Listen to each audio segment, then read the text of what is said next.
चिंता, दुख, तकलीफें, शायद ही कोई इंसान हो जो इन सब से बच सकता हो। जैसे एक एटम के भीतर स्पेशल ऑर्बिटिंग जोन में इलेक्ट्रॉन चक्कर लगाता है, वैसे ही दुख भी इंसान का पार्ट ऑफ लाइफ है, पीछा नहीं छोड़ता। वैसे मैथमेटिक्स में एक चैप्टर प्रोबेबिलिटी का भी होता है। जैसे हम किस्मत शब्द का इस्तेमाल करते हैं, वैसे ही साइंस भी यह मानती है कि दुनिया में संयोग जैसी चीजें अस्तित्व में है। उदाहरण के तौर पर अगर आप एक पत्थर 20 मीटर की दूरी से किसी पोल में जानबूझकर मारते हैं तो अक्सर वो उसमें नहीं लगता, क्योंकि आप कोई निशानेबाज नहीं हैं। लेकिन अगर आप 10 छोटे से या बड़े से पत्थर निशाना बनाकर उसी 20 मीटर की दूरी से किसी पोल पे मारेंगे तो संभावना है कि 10 में से 1 या 2 पत्थर उसमें जरूर लग जाएंगे, चाहे आप निशानेबाज हों या ना हों। दूसरे केस में आपको बैठे बैठे किसी पर गुस्सा आ रहा हो या बहुत खुश हो और अचानक एक पत्थर उसी 20 मीटर की दूरी से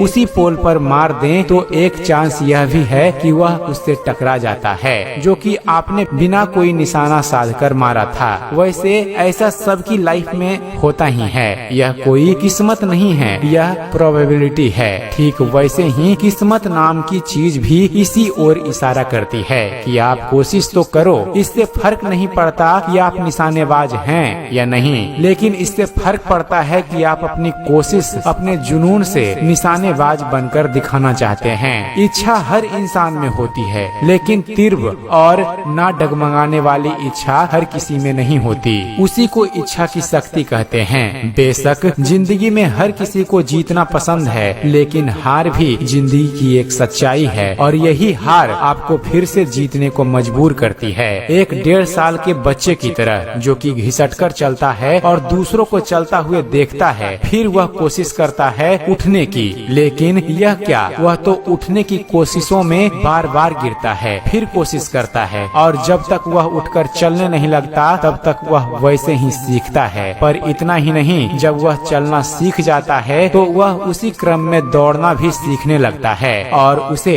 धीमे धीमे यह एहसास होता है कि कुदरत ने उसे मनुष्य इसलिए बनाया था कि वह सीखता रहे और बढ़ता रहे। दोस्तों, अच्छे कर्म व्यक्ति के जीवन को प्रगति की दिशा में ले जाते हैं, वहीं बुरे कर्म उसे एक न एक दिन बुरी हालत में पहुंचा देते हैं। मानव के विकास के अब तक के सफर में मनुष्य द्वारा किए गए अच्छे या बुरे कर्मों का फल उसे अवश्य भोगना पड़ता है। इसमें कोई संदेह नहीं कि कुदरत या समस्त ब्रह्मांड दया के सिद्धांत पर काम नहीं करता, बल्कि विज्ञान के नियमों से चलता है। यदि सूर्य अपना ईंधन खत्म कर देगा तो निश्चित ही पृथ्वी जैसे ग्रह पर जीवन समाप्त हो जाएगा। और सूर्य किसी दया के नियम से नहीं बंधा है, क्योंकि तय सीमा के बाद यह निश्चित है, यानी ब्रह्मांड में जिसने भी जन्म लिया है उसका अंत निश्चित है। परिस्थितियाँ मनुष्य को तभी हारने पर विवश कर सकती हैं जब तक वह स्वयं घुटने न टेक दे। हालांकि कई बार परिस्थितियाँ अथवा जमीनी सच्चाई यह भी है कि मनुष्य चाह कर भी कुछ नहीं कर पाता,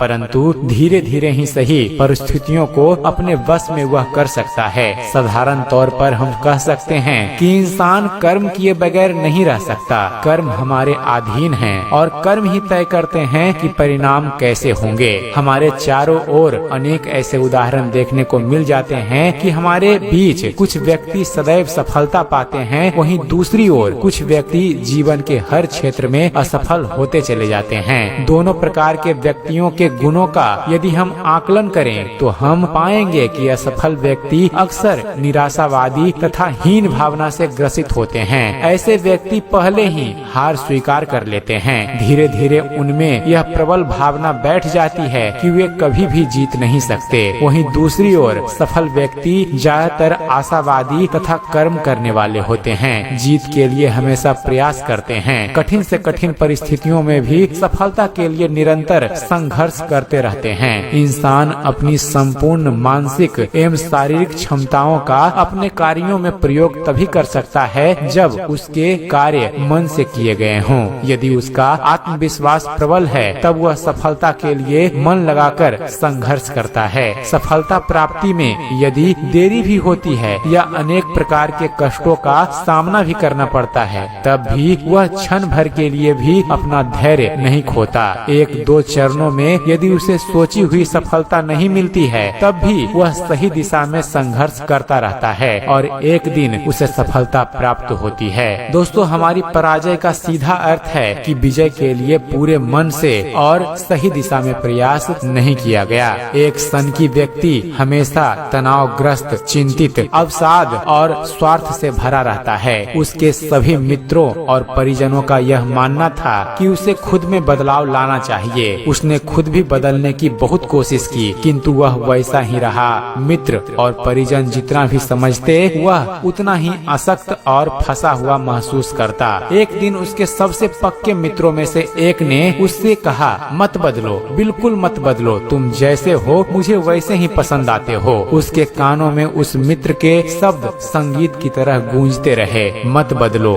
बिल्कुल मत बदलो, तुम जैसे हो वैसे ही मुझे पसंद आते हो। वह तनाव रहित हो गया और उसे बहुत आराम का अनुभव हुआ, क्योंकि अब बदलने की कोई बाध्यता ही नहीं थी और अब वह अचानक बदल गया। आखिर इस कहानी का मतलब क्या है? दरअसल वह तब तक नहीं बदल सकता जब तक उसे ऐसा कोई आदमी नहीं मिल जाता जो उससे प्यार करता। चाहे वह बदले या ना बदले, यही वह तरीका था जिसकी वास्तव में उसे जरूरत थी। उम्मीद करते हैं फ्रेंड्स आप सभी को हमारे वीडियो पसंद आया होगा। अगर वीडियो पसंद आया हो तो इसे अपने दोस्तों के साथ भी शेयर कीजिए, ताकि इस वीडियो के माध्यम से उन्हें भी अपने जीवन में कुछ सीखने का मौका मिले। और ऐसे ही मोटिवेशनल वीडियोज देखते रहने के लिए आप हमारे चैनल कोट्स मोटिवेशन को सब्सक्राइब करना न भूलिएगा। आप हमारे चैनल को सब्सक्राइब कीजिए और हम आपके लिए ऐसे ही मोटिवेशनल वीडियोज लेकर आते रहेंगे। तो फिर मिलते हैं फ्रेंड्स अपने एक नए वीडियो में। तब तक के लिए धन्यवाद। जय हिंद।